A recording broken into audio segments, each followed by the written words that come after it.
Welcome back, everyone. I hope you enjoyed the last session. We're back here and we are going to have some conversations with our newest guest, Grace. And if you tuned in earlier today, you've most likely had a chance to tune into her session with Brent Jackson earlier, where they spoke a bit more about MRTK3, which tends to be the theme during our mixed reality dev days today. But let me go ahead and introduce you to Grace. So Grace, how are you? Good. How are you? I'm Thank you. I'm doing all right. Can you let the folks know who are tuning in what it is that you do here within the mixed reality team? Yeah, so I'm the product manager for MRTK, also known as the Mixed Reality Toolkit. Awesome, awesome. And you definitely had a really great session earlier where you got to share some more about just the updates that we are pretty much are available now. Yes. Now that we're in public preview. And I'm just excited to just talk a little bit more about that. But before we head into that, I'm just curious, the guests that we've had so far, we got to know a bit more about just how we got started in the mixed reality space. And we've seen a big variety in terms of how folks have gotten here. But for you though, how did you enter our mixed reality world? Yeah, great question. So I've been in Microsoft Mixed Reality for about 8-9 months now. And I came right out of college. So I was studying computer science at MIT.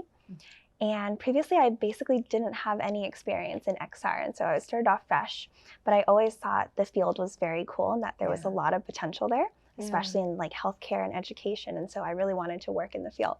Oh, awesome. And now you're here with us. And I feel like I've had quite a bit of time getting to talk with you since you started. So I'm really happy about that.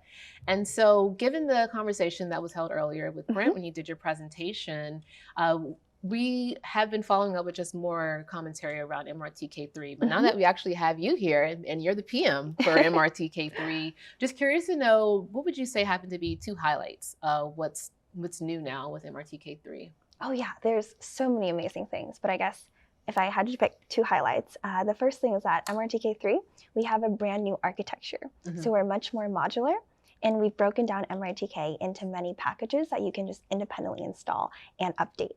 And so we make it much more, it's much easier and more modular. Yeah, and that heads back to the conversation that we held earlier, Jesse, when we were chatting about how the way things like used to be. Yeah. I mean, it used to be we brought in these gigantic packages, and it would take Unity a little while for it to load up, and when you rendered, it had to go through a whole bunch of stuff. So that modularity is super nice, and especially like build times and stuff like that, being able to strip the stuff you're not using out of your project. Yeah, definitely. Yeah, and I think it keeps things a bit more clean and organized now, so you don't have what's not necessary. You know, I think that's really important. And then what else would you say would be a highlight? Yeah, so in MRTK3, our UI tooling is much more flexible. And so we've combined our rich 3D UI with the canvas layout system. So now it's really easy to sort of resize and perform layout on your UI. Yes, and so I'm not sure if we were able to show that today yet. Hopefully I'm ahead of any of the presenters for tomorrow with regards to what that actually looks like in real life. But I've been playing around with MRTK3 for the past couple of weeks, and being able to incorporate that into a sample that I've been creating has been pretty great. Because you do get to see these, it's almost like kind of like it's updating like dynamically. It's accounting for additional things that you're adding to the canvas as well.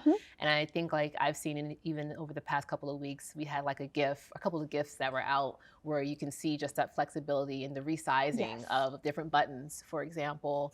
And that's where we're able to do really cool UI. I think maybe Jesse may have showed it in either the keynote, or there was someone earlier that showed a couple examples of just some of the other ways you can apply it, where I think there was like an image in the middle and some buttons were on the side, but just being able to rearrange what's in that layout, I would say is it's pretty great, and it does provide that level of flexibility without like really trying to finesse something into how you really want it to be.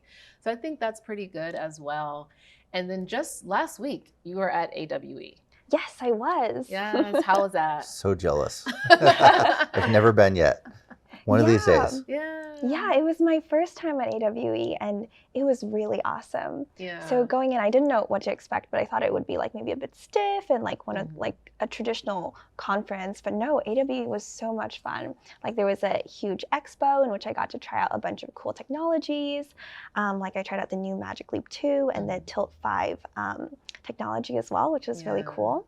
And I met so many amazing people. And so if Will and Steve, you guys are listening. Hello.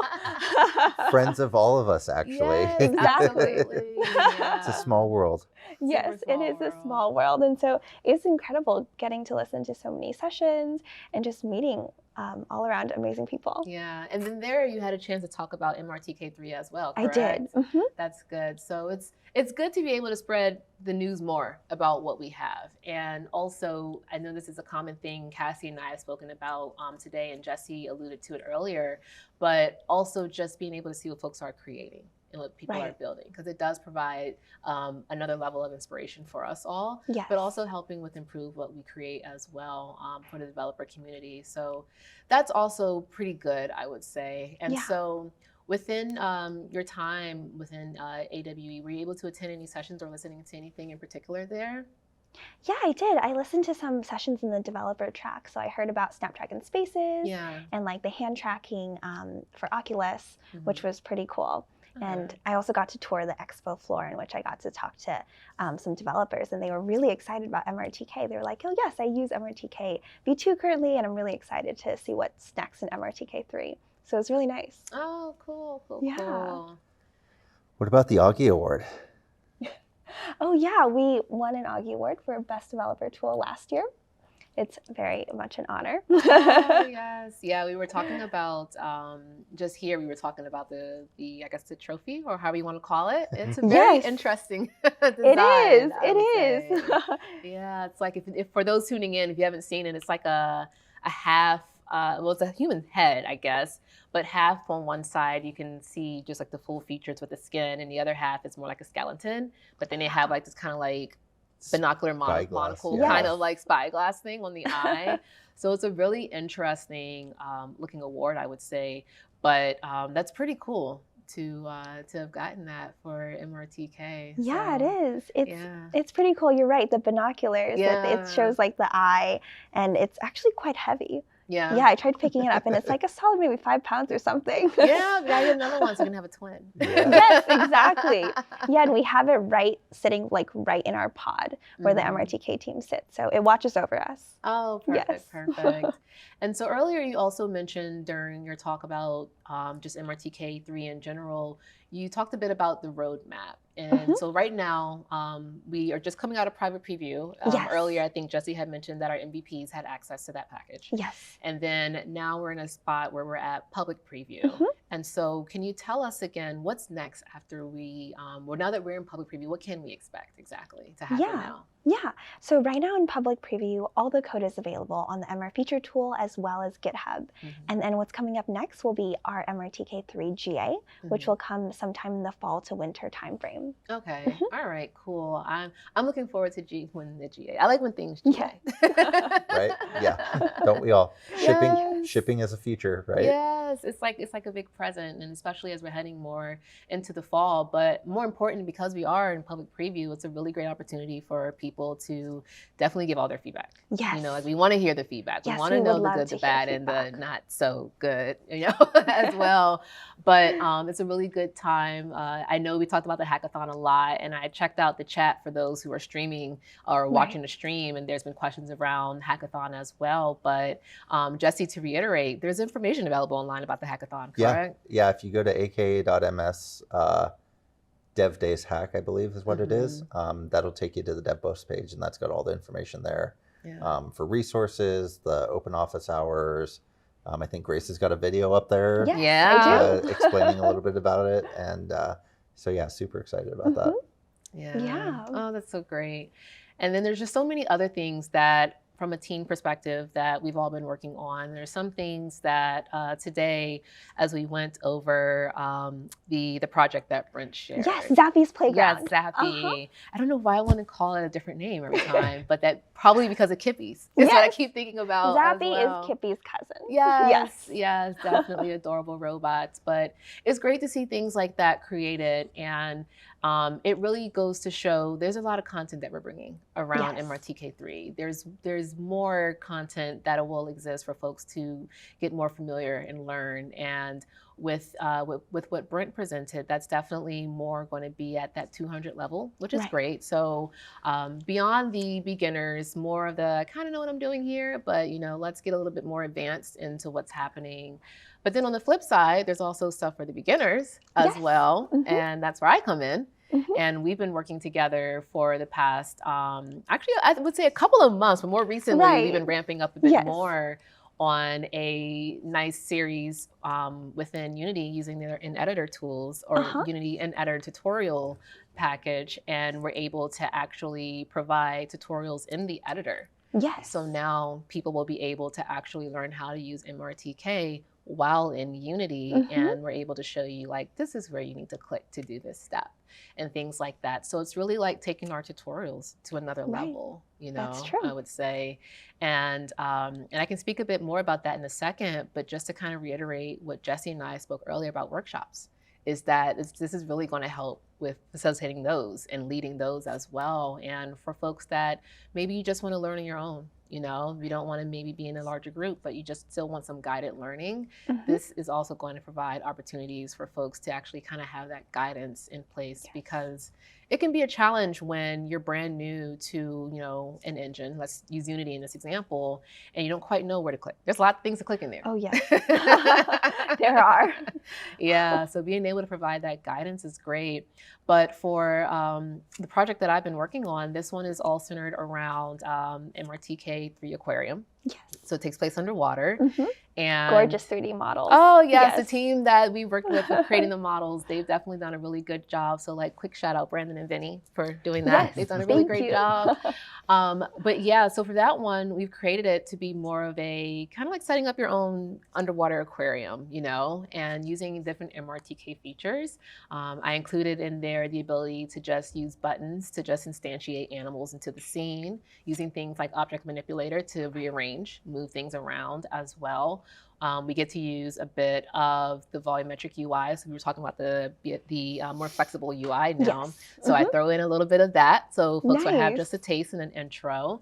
And I also added in some of the theming as Mhm. well. And I recall someone did show some examples of that earlier, where you can just switch the different, Brent actually, when he was going over the Uh-huh. project, that was also incorporated into that project. You're Yes. able to actually change the color of the UI in there. So you'll be able to find like all that plus a bit more in that sample. And over time, we'll be adding more to it as well. But I think starting us off, I think I added in probably, I think 6 or I so think so. different Yeah. different tutorials within one overall like Mhm. larger tutorial. And so we'll be very excited to be able to share that with you all coming up very soon as we're heading into the new week. But at least for now, though, Kippy's cousin, I keep forgetting the name. Oh my goodness, Zappy. Zappy on Zappy's Playground's available now, Yes. Zappy's and people playground can is. try that out. And I think earlier Brent did share some of the aka.ms links for Yes. that as well. Mhm. So folks can go ahead and try that out.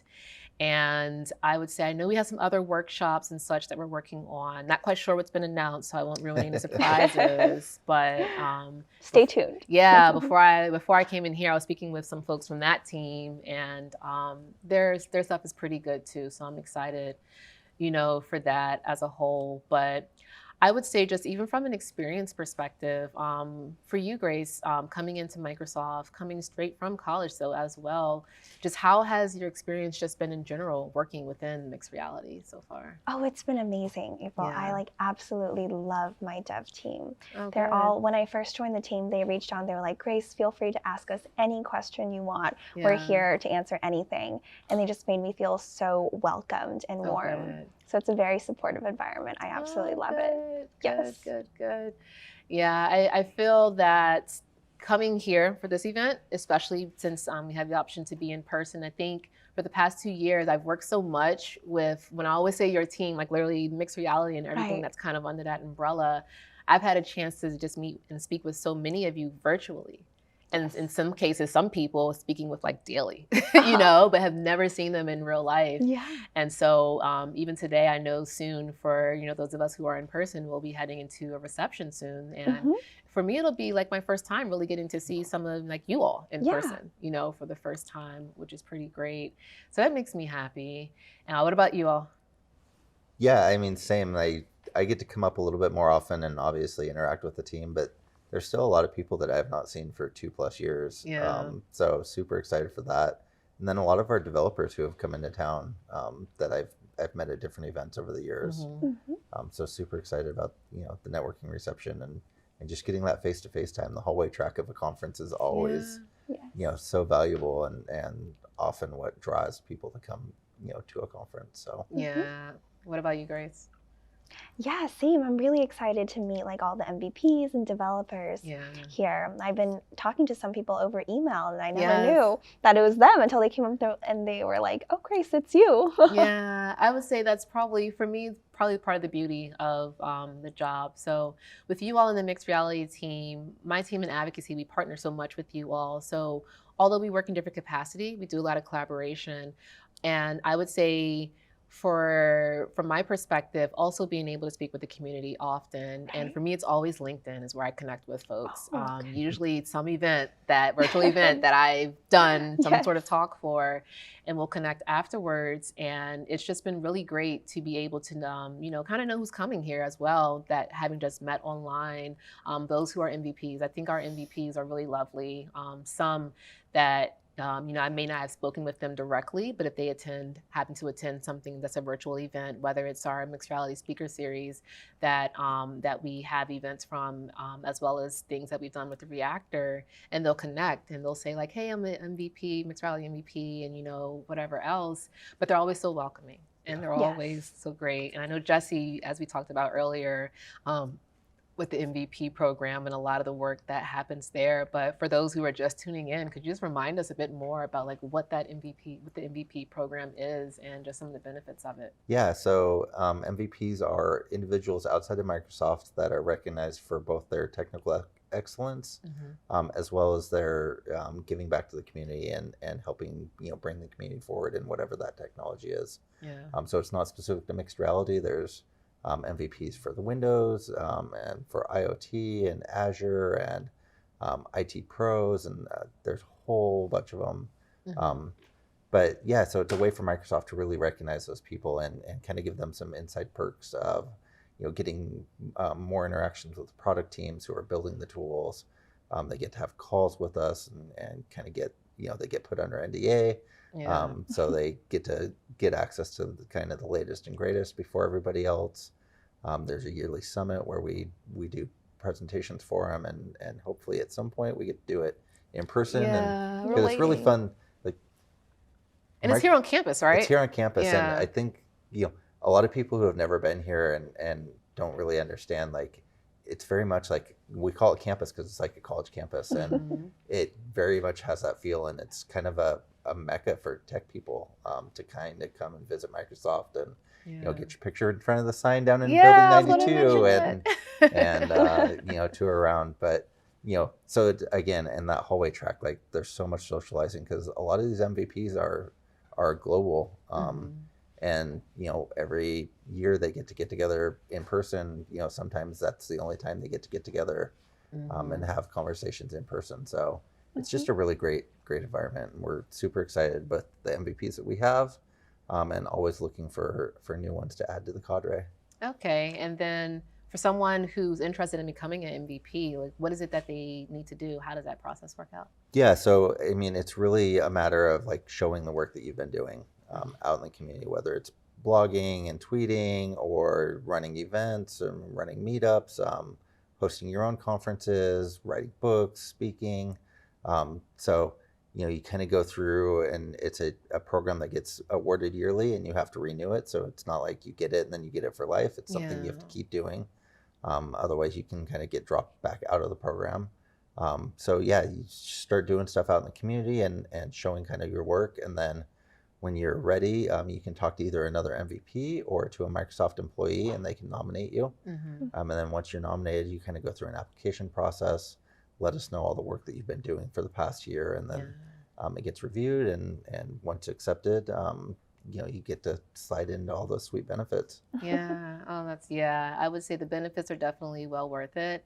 And I feel that, I've always seen more folks becoming mixed reality MVPs. I know we have an advocate on my team who's also have worked with some folks in the developer community who have also become MVPs, and we partner with them as well. And for those of you out there who, I know we talked about our audience in Japan earlier, and for those of you who are tuning in, you most likely probably know Madoka, and she's a perfect example of someone who actively works with our MVPs. Yeah. She's literally been helping, working in collaboration with one to translate the Babylon JS docs into Japanese, and that's been a really good workflow where she's been doing the translating, and then one of our MVPs has been doing the technical review before everything gets published. So I say that to say, our engagement with MVPs doesn't necessarily just stop, at Jesse. There's definitely a reach. Yeah. And there's just so many more opportunities available, to work with us, and we're always open to collaborating in any ways that's possible. And I know another area as well where there is a really good place, I would say, to get some engagement, especially if you want to be more involved. We have the forum, the Microsoft Tech Community. Yeah. We have the Mixed Reality Forum as well. In addition to that, we have a blog that's there. Yep. I've done some posts. I have some other folks from our group who have also done some posts. I know folks in the Mixed Reality team, but more important, we also have, if I'm not mistaken, some MVPs may have done a couple articles too. And so I know that's a bit newer for us, I would say. It has been about a year, I think now, since we've had that. Yeah, a little over a year. And so that's only going to continue to grow. Yeah. But it's definitely a space where folks can come in and really, really be able to contribute and share their knowledge. And with MRTK3, it's a great opportunity for folks to be able to really go through. And one thing that came to mind earlier, just from our prior conversation, with Cassie, is just as folks are trying out MRTK3 now that we're in public preview, as we're trying to, when I say we, I mean the general developer community, as we're trying to figure out how things work, how to get things to more so function in a way we would like with our projects, or just documenting what we're creating, it's always a good time to go blog about that or create a video about that. That's true. Because you just never know how something you've resolved may be repurposed by someone else to now go build something else. And that's really how we build up content around the community. But I think, internally we do a really great job with documentation, but I think any product is even stronger once you have a lot of community contribution as well. And there's so many various different ways to do community content. Developers will always find a different way to do something that you never thought of. And that's true. And many of our MVPs are really good about hey, I was trying to do this thing, I couldn't figure it out, I spent 4 hours on it, here's how I solved it. Half of that is so that they can give back out to the community, because somebody else is probably going to have that same problem. The other half of that is at some point 3 years down the road, they're going to have that problem again. And they're going to search for it, and their own blog's going to come up up until the time. Absolutely. So it's a really good, if you're trying to figure out how to contribute more, it's a really good opportunity for that.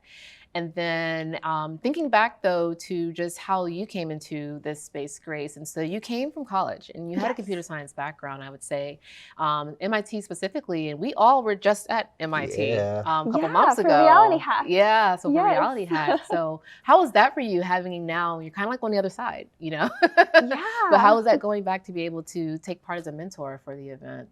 Yeah, it was really cool. I honestly felt a lot of nostalgia because I graduated during COVID, so I spent the last 2 years sort of remotely taking Zoom classes, and so it was really nice being back on campus, and then just seeing all the students and their excitement and energy for the XR space. That was really refreshing.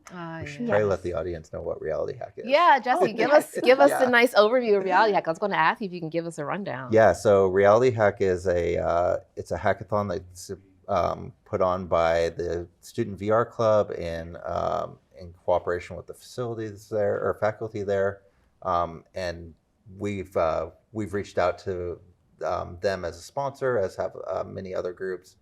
This year we had Looking Glass and Magic Leap. Snap was there, and so it's just this really great cross-community hackathon where it's really not about my technology, or I should say our technology, or Magic Leaps or Snaps. It's we just want developers to build really cool stuff for XR. And so it's my favorite event of the year. And super happy that it happened this year in person, because we had to take a break for COVID. But I highly encourage people to check it out because it's kind of the biggest, most best known, at least in the US one. Yeah. And I can't wait to go back next year. Yeah, I feel like it's the place to, from a hackathon perspective, because there's no age like cap, I would say, in terms Right. of people participating. No. And so it's a really great space to try out so many devices. I know Cassie spoke earlier to that with regards to the benefits of going to hackathons, is that even if you don't have quite an idea what you want to build, you're at least there, you at least have the chance to try the devices. Because what are the odds that you're going to have a device from every company you just named under Right. one roof for about, what, 4 or 5 days or so? Yeah. Like that very rarely happens unless you're like touring all these companies, you know, and you're able to Right. actually try the devices. So it's a good chance to do that, and especially if you had an idea for something, but you really wanted to now try it on device. Going to events like that. And of course, it's not the only hackathon that's available, but as a perfect example, for those of you who want to get a bit more involved as you're, you know, coming across any sort of hackathons that might happen to be mentioned, it's a good opportunity. I had a chance to partner last year with a group that was doing a hackathon, and even though it was all virtual, they actually were able to send the devices to folks. Oh, wow. So that's also something else to consider too, if you're interested in being able to actually, you know, try things on devices. But it's something that's like for real, like worthwhile to go and do. And that gave me the confidence, I would say, coming into, you know, my role when I started here in advocacy. But I really liked it, and there's just cool projects. And I would say, like, you know, we love participating as a sponsor or as a partner in hackathons. So if you're out there as a community member and you're thinking about putting on a hackathon, reach out to us, let us know. We won't always say yes, but we'll do our best. And you know, as long as you give us enough notice to you know, really show up as Microsoft and you know, show our best for developers and bring our best for developers. We love doing that kind of stuff. So yeah, absolutely. And I know, just to reiterate, because Cassie had asked earlier, is this just for the US when we were talking about workshops? But no. yeah, we don't have any borders. Yeah. We're a global company and we love it that way. Yeah, for sure. And the mixed reality team, just in general, extends well beyond the US. Yeah. You know, yeah. there's teams pretty much like all over. And I think that's really great too, just to see just globally how far the reach is. And it's that, like, you know, you don't have to necessarily just be here to work in, you know, to work on the technology that we have. I know, Grace, with you coming on board, like how often are you meeting with folks who are kind of like definitely nowhere close to where you are? We're pretty spread out, right? Like all the time, every day. I have calls with people in like Europe and Dublin and like many places as well. Yeah. So we've got people down in Nigeria, the African. Yes. We've got crews in Japan, Sweden, Norway, Finland, Dublin. Germany. Yeah. So it's always nice, you know, to be able to see just how far the reach is. But a lot of that goes for content too. So even though we do have teams that are spread out, what is great is for our documentation that we have on Docs, we do localize it. Yeah. And so therefore, let's say English is not your first language. That's okay. Because hopefully when you do come over into Docs, things do localize and you're able to get the content in the language that you're looking for, which is helpful. Same with our videos. Yes. We take the time to localize our video content too. It's been an exercise Jesse and I have been doing for quite some time now, I would say. Yep. But 17 languages, I think, is captioning, and yeah. So we want to make sure that at our best to ensure that everyone has a chance to, you know, try things out. But I would say even with just thinking back just so much more with MRTK3, I'm just so excited about, you know, just the fact that, you know, people will be able to, you know, go and try it out. And I would say, even over the past couple of weeks that I've been learning more and more, there's a lot of things I know I want to create. Yes.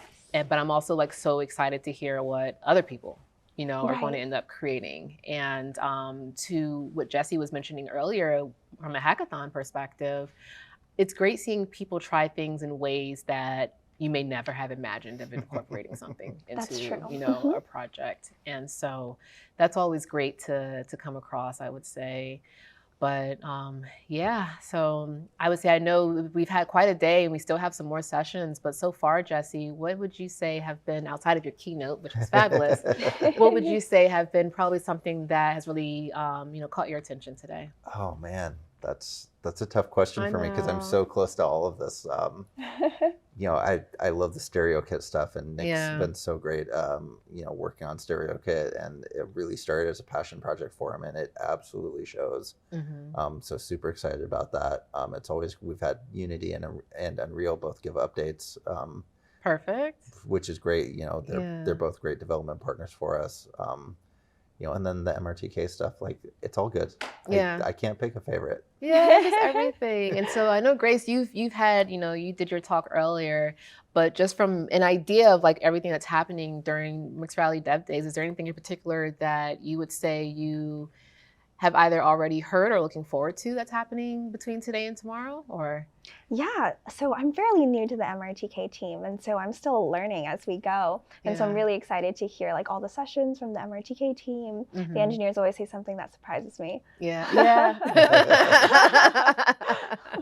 Which is always nice. I would say from the different sessions that we have, if I had to pick a favorite, once we get into the session, I don't think it's happened yet, but for data binding and theming, I think that's probably one of my, outside of the more flexible, UI that we have, I think that's probably my most favorite feature that has come from MRTK3.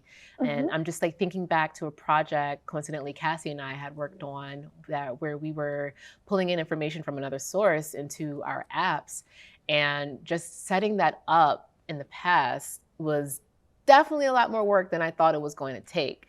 But having spent time with Hoff, who's presenting on this for Dev Days, we had a one-on-one session one day where he really took me through everything around data binding. And I'm just like, where was this when I was working on this other project a year ago? It's such a common problem, right? Yeah. And if you've built an app on other platforms, or for Windows or Mac or whatnot, like there's always data that you're trying to bring in and bind to your UI. And it's just one that we hadn't solved yet for mixed reality period. Like nobody really had. So every time you do it, you were having to do it manually.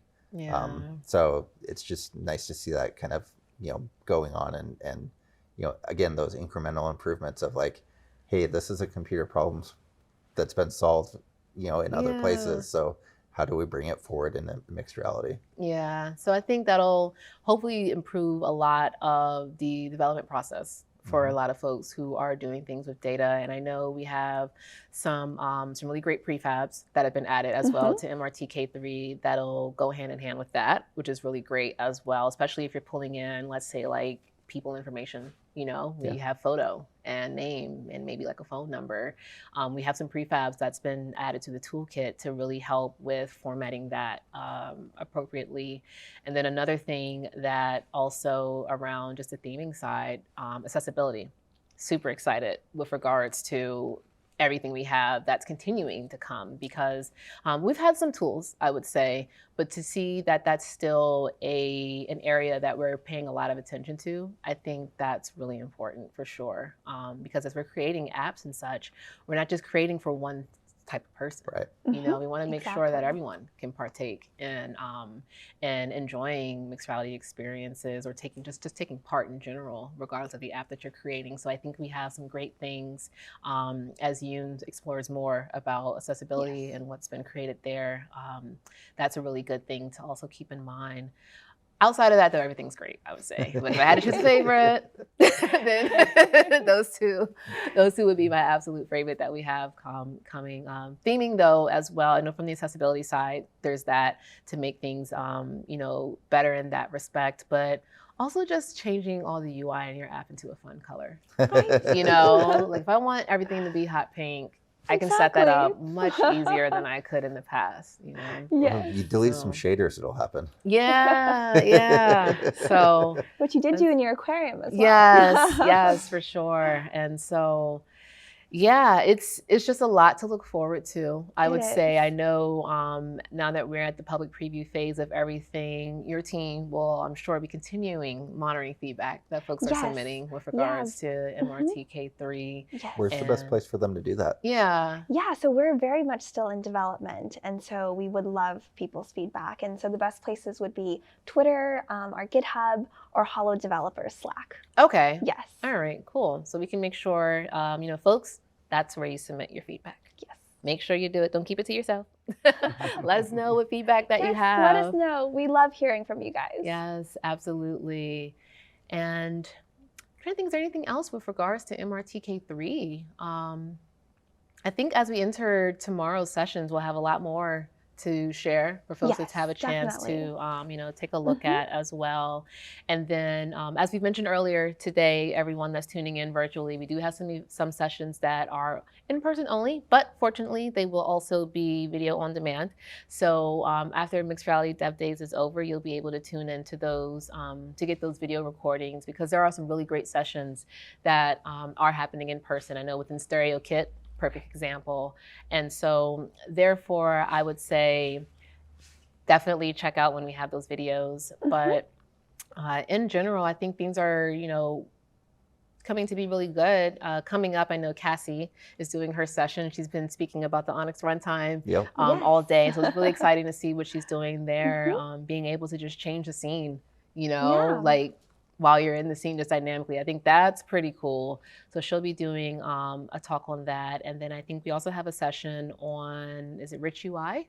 I think that's, Rich UI coming up. And Yeah. tomorrow we have an Ask Us Anything panel. Yeah. So all the engineers will be there. You can ask us all of your hard technical questions. Oh, perfect, perfect.